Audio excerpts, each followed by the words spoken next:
Hello everyone, कैसे हैं आप सब। उम्मीद करती है आप सब ठीक होंगे। तो आज फिर से मैं एसएससी एमटीएस 2023 की क्लासेस लेके आ चुकी हूँ, जो बहुत इंपॉर्टेंट क्लास है। ये नेक्स्ट पार्ट है, इससे प्रीवियस पार्ट आ चुके हैं। जिसने नहीं देखे जाके देखना, मैं लिंक डिस्क्रिप्शन में दे दूंगी या फिर आई बटन में दे दूंगी। ठीक है, इसके एडमिट कार्ड आ चुके हैं, जाके देखना, एडमिट कार्ड चेक करना। एडमिट कार्ड आ गए होंगे शायद।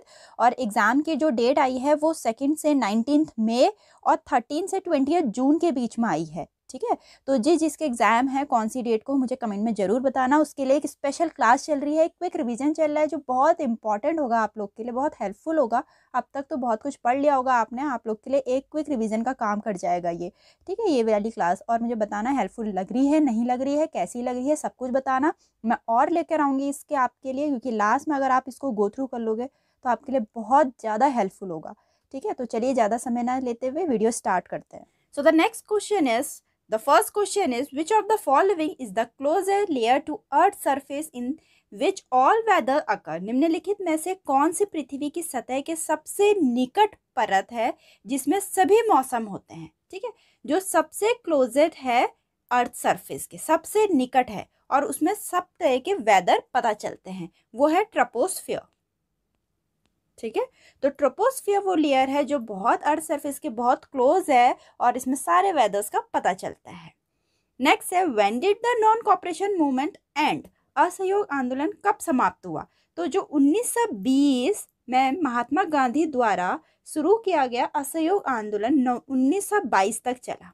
1920 में शुरू हुआ और 1922 तक चला। क्वेश्चन यही है कि कब समाप्त हुआ, तो 1922 में हुआ। ठीक है, और जो असहयोग आंदोलन था ये महात्मा गांधी द्वारा स्वशासन के उद्देश्य से और रॉलेट एक्ट और जलियांवाला बाग हत्याकांड के खिलाफ शुरू किया गया था ये। ठीक है, 1922 में एंड हुआ था। Question is, when was make in India initiative launched?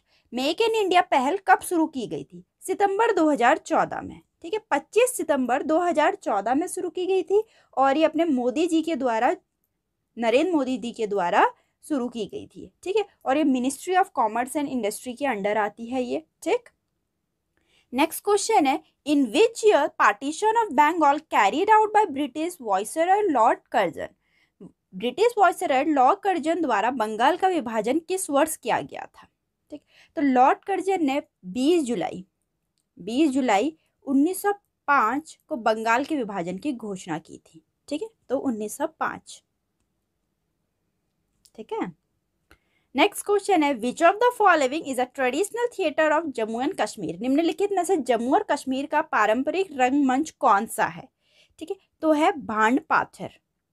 जो भांड पाथर है वो ट्रेडिशनल थिएटर है जम्मू एंड कश्मीर का। ठीक, बाकी ऑप्शन देखते हैं। यात्रा कहाँ का है ये है अपना वेस्ट बंगाल या फिर उड़ीसा, दोनों स्टेट में चलता है ये। ठीक है, फिर है स्वांग, यह है राजस्थान, हरियाणा, यूपी, ये इन जगह का ट्रेडिशनल थिएटर है। मांच, ये है अपना मध्य प्रदेश का।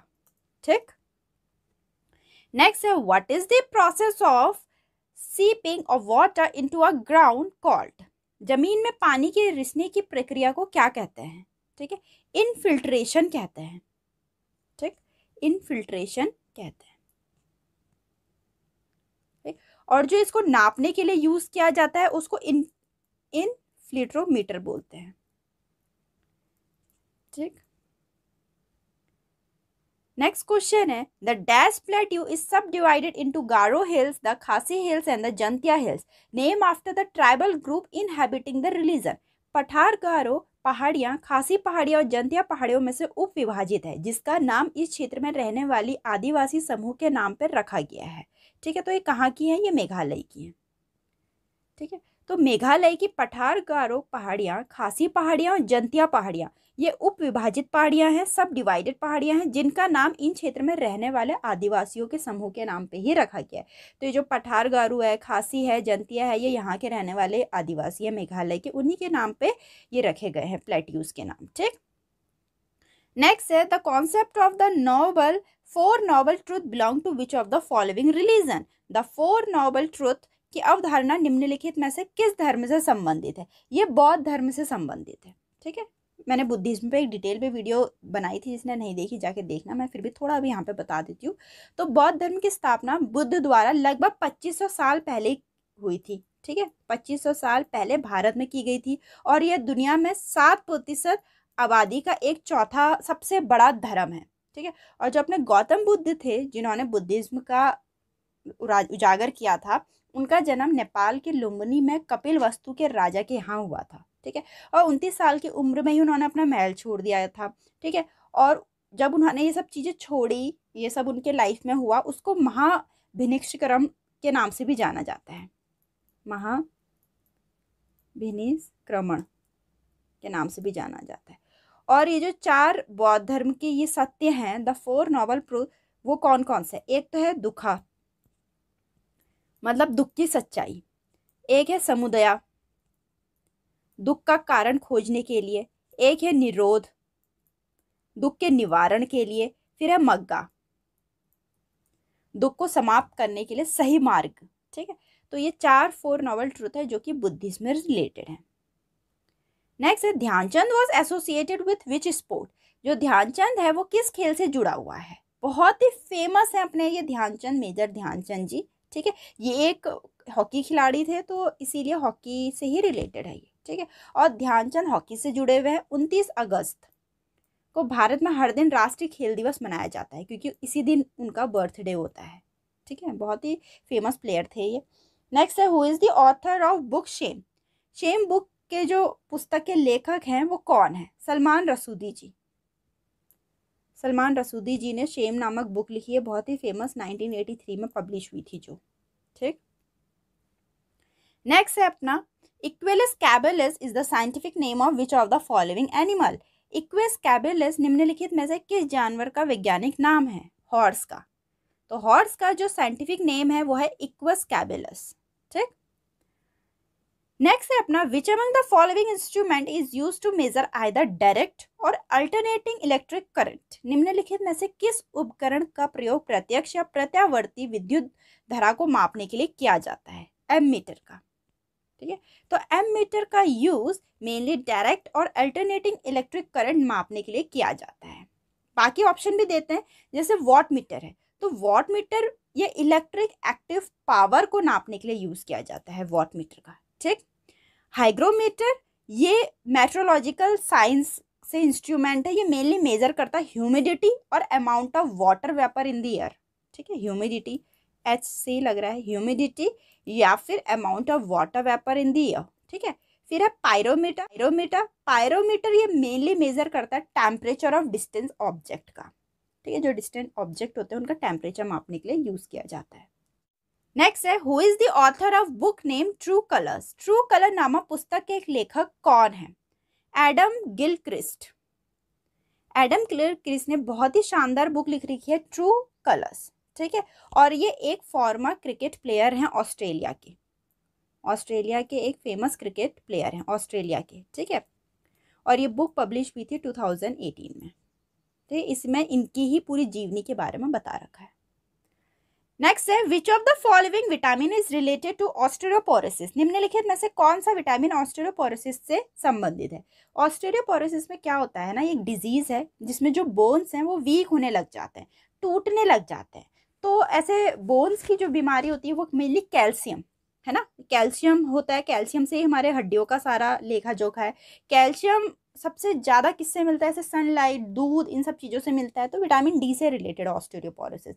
और विटामिन डी की कमी जिसको होती है उनको कॉड लिवर, ऑयल्स, चीज़, एग, मशरूम, धूप, ये सारी चीज़ें करनी चाहिए। ठीक है, खानी चाहिए, और धूप तो बिल्कुल लेनी चाहिए उनको। और साथ में विटामिन में मैंने एक डिटेल में वीडियो बनाई है, जिसने नहीं देखी जाके देखना, मैं आई बटन में दे दूँगी या लिंक डिस्क्रिप्शन। ऐसी ही वीडियो आपने कहीं नहीं देखी होगी इतनी डिटेल में। ठीक, थोड़ा और बाकी हम बात कर लेते हैं ऑप्शंस की। जैसे विटामिन बी है, विटामिन बी से क्या होता है? बेरी, और ये किस में मिलता है? मीट में, फिश में, होल ग्रेन्स में, नट्स में, सीरियल्स में। ठीक है, विटामिन ए से क्या होता है?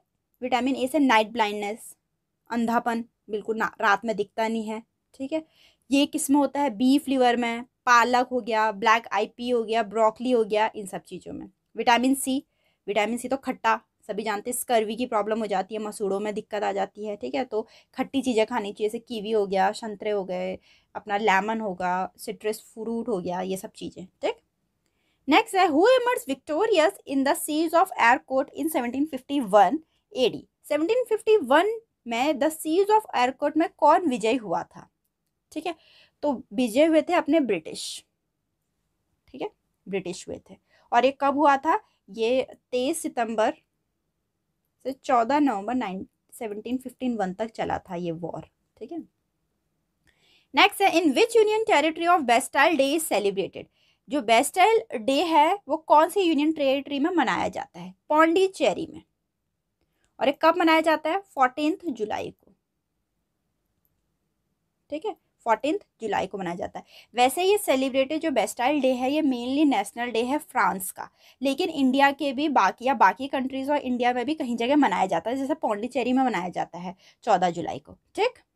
नेक्स्ट है, where was the first session of Indian National Congress held at? भारतीय राष्ट्रीय कांग्रेस का पहला अधिवेशन कहाँ किया गया था?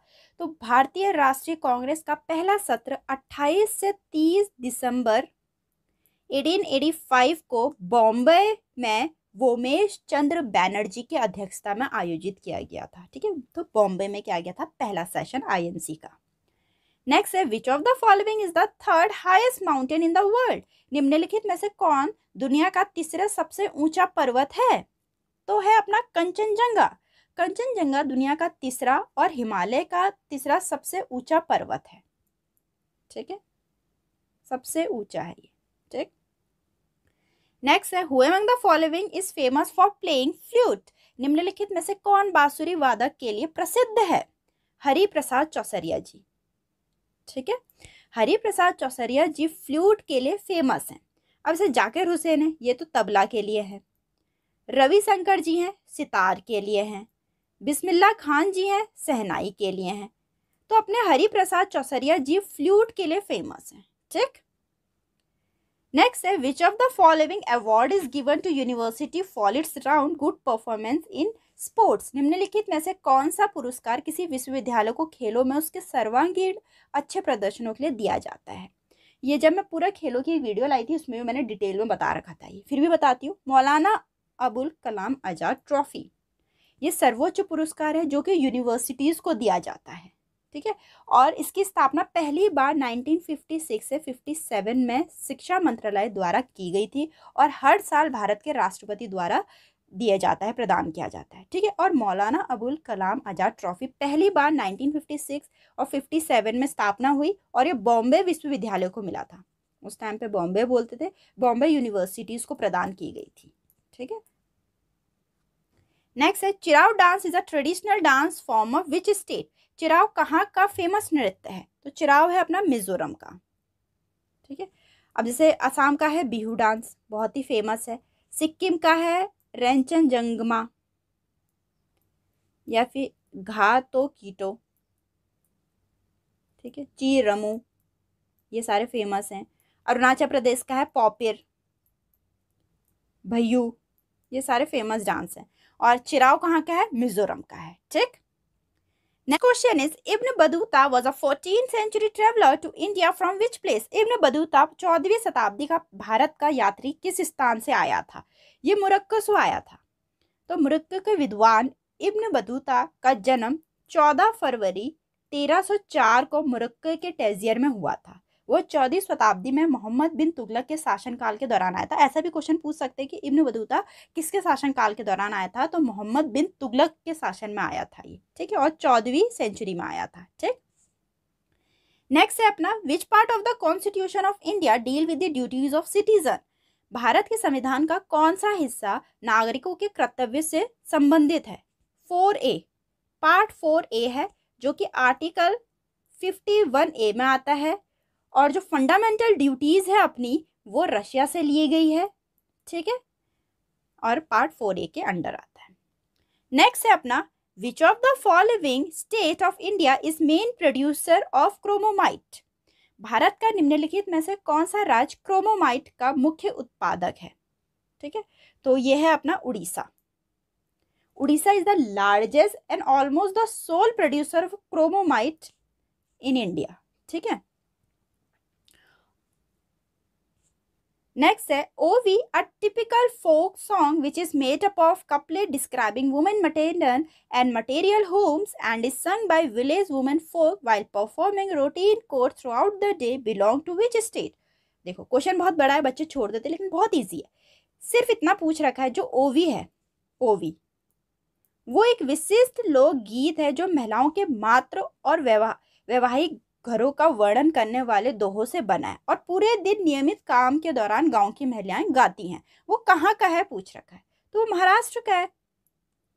ओवी एक टिपिकल फोक सॉन्ग है जो कि मेनली महिलाएं गुनगुनाती हैं और उनके घरों के काम के ही वर्णन कर रखा है उसका। ठीक है, अब बाकी देखते हैं। जैसे मिजोरम का, मिजोरम का फोक सॉन्ग कौन सा है? दार हला,